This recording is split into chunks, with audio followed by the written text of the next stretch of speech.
Or, all right. If we can start off with a bit of a primer on Oculus, why have you done this? Because everyone wants to be inside video games. That's it? That's all you're going to... Why do this? Because there's never been a good virtual reality solution that was available to consumers. There's been lots of things that were available to professionals in the military and medical industries, but they cost tens of thousands of dollars. The Rift is the first virtual reality headset that can provide a very high-end virtual reality experience to people at a price that they can actually afford. And that's going to change a lot of things, especially gaming. And well, this is actually jumping ahead a bit because now we see game demos and we're at a games conference. Do you see uses for Oculus outside of gaming? There's definitely uses for the Rift outside of gaming. I mean, some of the things that I mentioned, like military and medical, but also architecture, car design, design in general, telepresence, the ability to communicate with people far away as if they're sitting next to you. All of these things are going to benefit greatly from virtual reality. But in the beginning, virtual reality is going to be pushed by the games industry, largely because the games industry is the only one that has the tools and the talent to create immersive 3D worlds. They're the people who understand how to make content for virtual reality headsets. And so over time, it's not so much that VR will spread to all these other industries, it's that really the games industry will spread all these other industries and enable virtual reality experiences. What was your first, because I remember my first virtual reality thing when I was a kid, and you paid like $5 and you tried this machine running off like an Amiga, I think, with a huge helmet. What was your first experience? I don't remember my first experience, but none of the early ones I had were good. You're probably thinking of the Virtuality SU2000, which was running on a modified Amiga 3000 with a custom video board. I actually have one of those. And it's pretty incredible how far things have come. You know, that system was a $90,000 system. The Rift is $300, or the DK2 is $350, and it's 6 times higher resolution and about a tenth of the latency. It's amazing how far technology's come and what it's enabled. It used to be the people who tried virtual reality were actually the ones who were least excited about it, because they would try it, realize that it wasn't all that great, and then it was hard to continue being really excited. Now it's kind of the opposite. The people who try virtual reality headsets are the ones who are most excited about the technology because they see the promise and they see the future. Mm-hmm. So now now I have sort of, before I had a controller and I was like staring at a screen, and now I have some sort of physical presence, a connection with the world, the digital world I'm in. What do you see as the next moves in terms of that? Yeah. Going beyond the visual side, right now this is really a visual experience with the Rift headset as it exists, but as time goes on, as virtual reality becomes more and more perfect, we're going to need to simulate all of the senses. So we're going to need better audio, we're going to need the sense of touch, we're going to be able to reach out into virtual worlds and interact with them as naturally as we're able to look around in them right now. And then on to the other senses like scent and taste. Those are going to be off in the distant future. But right now we're researching and developing all these different technologies alongside the visual system so that we can make virtual reality that is someday almost identical to reality itself. And what do you see as because with computer games and computer graphics and sound and the fidelity, because we have much more processing power, it will be better and better and better. That sort of, I played Giant Sisters yesterday. It was like, oh my God, I played that once, and stunt car race on the Amiga. What do you see as the end game for this type of technology? In terms of virtual reality, or? Yeah. The end game. I think the end game really is all the things Palmer's been talking about, which is the power to bring people together and experience almost anything, anytime, anywhere. I think if you think about how cell phones have moved, well, actually personal computing, or even just computers in general, have moved from giant mainframe systems to all of us having a computer in our pocket. Long ago, many people would have told you that's ridiculous, but that's the reality of the situation now. I think as time goes on, VR, everyone will have their personal VR device, and that's when VR starts to really become ubiquitous. And that's, one of the things we're really excited about is connecting hundreds of millions, if not billions of people in VR over the next few decades. And I think when that happens, VR really will change the world. With regards to your way of, you had a huge Kickstarter Comet success and got a lot of traction. There are other players in the market. The Sony, they seem to operate differently. You guys are very open and have the SDKs out to people. Why have you chosen that development method? Because it's important. It's important to get VR out to as many people as possible, not to keep it locked away and to give it back, give a few tiny samples to the people who made successful games on the last few platforms. We need to get it out to new people. People are going to innovate and make the things that define this platform. And the best way to do that is to let anyone who wants it, anyone who's interested, to have access to a Rift dev kit. Yeah, I think when we started the company, we talked a lot about that. We didn't want to just be 4, 5, 6 people in a room. We wanted to be 50,000, 100,000 excited developers, all with the ability to contribute to this thing. And very similar to the Kickstarter, where we had all these people step up and support the project and the VR revolution and really set this whole thing in motion. It was the same way. We were like, well, if we make the dev kits open, if we open source the SDK, it means that all these people can contribute to making VR a success. And by doing that, we can really compete with at the time, Sony and Microsofts of the world, because we have an army of passionate VR developers behind us making this all possible. I think that's really worked well for Oculus, and I think it's part of our DNA and who we are, and so we continue to operate sort of with the same honesty, openness, and transparency, because it really does work, and it's a lot more fun that way.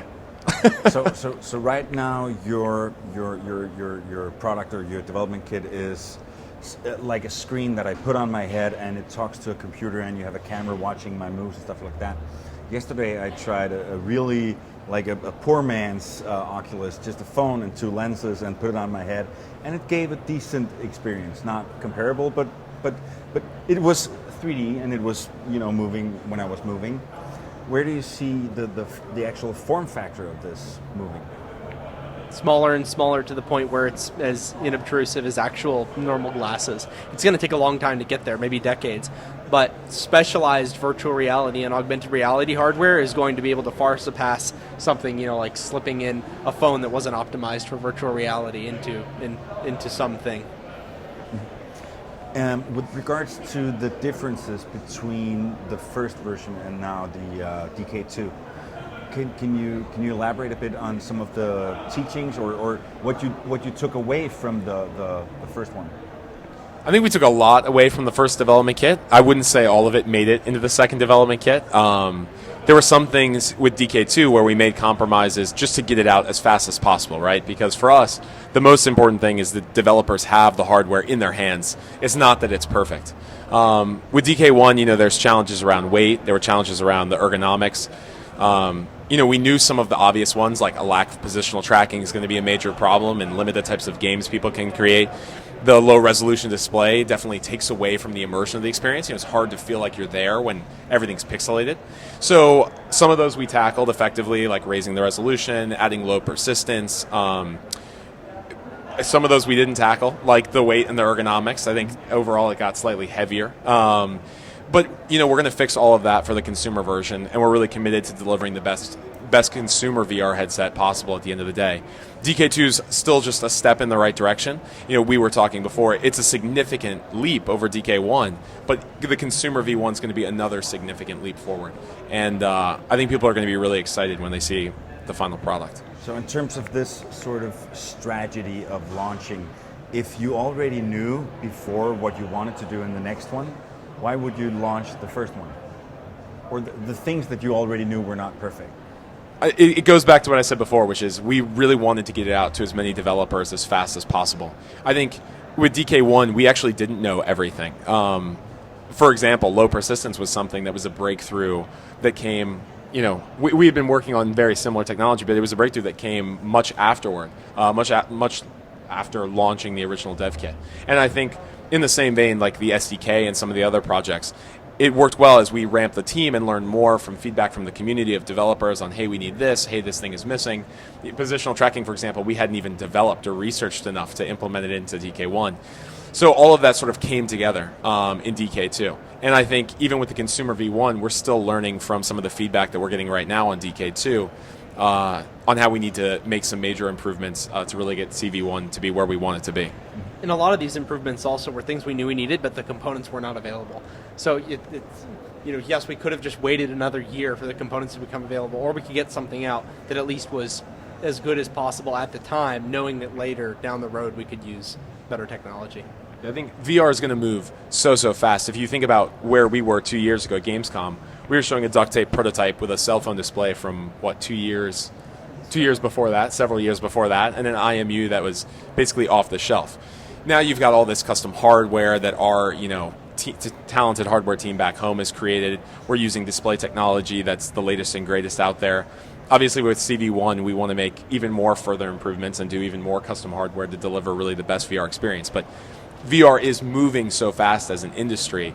I think the leaps and bounds we're going to make in the next 5 to 10 years, we're going to see some more dramatic changes. Mm-hmm. For a lot of people, picking up your phone is one experience, and you're still kind of sort of with people and together-ish, and look at this. But putting on this thing that sort of blocks out the world, have you thought of ways where it could go to be more social in its sort of form? I mean, I think this is a two-part question. And the first part is, people often say like VR is this inherently isolating experience. But actually, VR has the potential to be the most social platform ever. If you think about like all the millions and millions of people playing MMOs or social games every day, if we jump into VR and we can have this whole conversation, the three of us, from different corners of the earth, but it actually feels like we're in the same space, we're going to be able to bring classrooms of students together, people together from all over the world, families together who are apart. And in that sense, I think it will be one of the most social platforms ever, just like a mobile phone is used, like 40% for communication. I think the second part of that, which is how do you actually share the fun that you're having inside the Rift with the people, in the actual room around you. I think there's a bunch of challenges to that. We've been exploring some ideas. You've seen even today some of the demos, we have them like hooked up to a screen so we can even walk you through the experience and we can comment and that sort of thing. There's no easy answers. I think there's no easy answer. We look at a bunch of different things, Twitch, mirror monitoring, that's a bunch of cool stuff. There's no easy answer though. I remember first trying the original kit standing actually in his office and getting quite ill, and still now I can sort of kind of feel it. How do you address that? And is it when it's perfect? Is it perfect then so I won't be sick? Or even if we make perfect hardware, it will still be possible for certain experiences to make you sick. Even if we perfectly simulated reality, and that's because in real life there are many things that will make you sick. If you take someone and move them very rapidly, or if you spin them in circles, they can get sick. So part of it is on us to get our hardware and our software as good as possible, so that it's not those hardware problems making people sick. Mm-hmm. We're really getting very close to the point where it's possible for nobody to get sick if you make a good experience on our hardware. But it's always going to be possible to make people feel disoriented. Yeah, and I think that's where, like Palmer's saying, with DK2, we're still not quite there. Even like our CEO, Brendan Arieb, still sometimes gets dizzy and disoriented very quickly in DK2, depending on the experience. But with CV1, it will be the type of experience what anyone can enjoy anytime. Now, like Palmer said, there's still this huge subset of experiences running on CV1 designed by content creators that still may make you dizzy. And that's why we actually do a huge amount of developer relations and research sharing. We have a best practices guide, and we do a huge amount to educate developers on how to build content really designed to be made for VR, because actually most of what doesn't work and tends to make people dizzy is the more ported experiences, right? Coming off of a different platform. But just like the best experiences on your mobile phone are the ones actually designed for touch input, the best experiences for VR are the ones designed for VR. And we're still all discovering, what that actually means as an industry, but we're doing everything we can to educate developers so that day one or day zero, there's great experiences that everyone can enjoy. And we're really committed to delivering that. In terms of the fidelity, when do you think this will be indistinguishable from this? It'll be at least a decade, probably more. And what do you think will happen when people have a better experience in there than out here? I don't think that we're the best people to ask. You can just look at science fiction writers who have pondered that question for decades. We're focused on building the future, not thinking about what's going to happen when we do it. Yeah. I think we've still got a long way to go and a lot of work to do before we're anywhere near that problem. And hopefully we'll get closer to it. But, today we're still miles and miles and miles away, and we need the support of developers and the community to push this thing forward. All right. thank you very much. Thank you. Our pleasure. Thank you.